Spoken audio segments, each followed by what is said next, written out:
Hello नमस्कार मंडळी, आज आपण पाहणार आहोत कोल्हापूर स्टाईल आप्पेची रेसिपी। त्यासाठी लागणारे साहित्य 4 वाटी तांदूळ, 1 वाटी उडदाची डाळ, 1 चमचा मेथ्या, 2 चमचा हरभरा डाळ। हे सर्व मिश्रण 2 पाण्याने स्वच्छ धुवून 8 तासासाठी भिजत घालावे।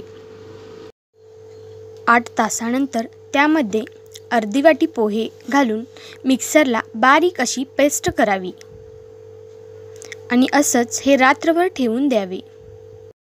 दुसऱ्या दिवशी किती छान पीठ फुलून आले बघा। त्या पिठामध्ये चवीनुसार मीठ घालावे,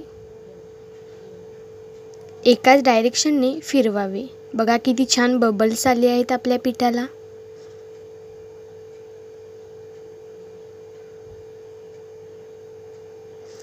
गॅसवर आप्पे पात्र ठेवून त्यावर तेल घालावे।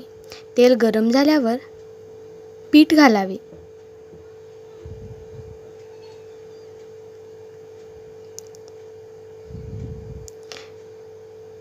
एका साइडने आप्पे भाजल्यावर दुसऱ्या साइडला परतवावे।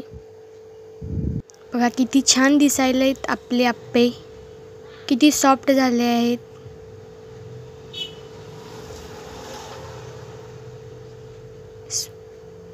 प्लीज आपल्या चॅनलला लाईक करा, शेअर करा, सबस्क्राईब करा। Thanks for watching.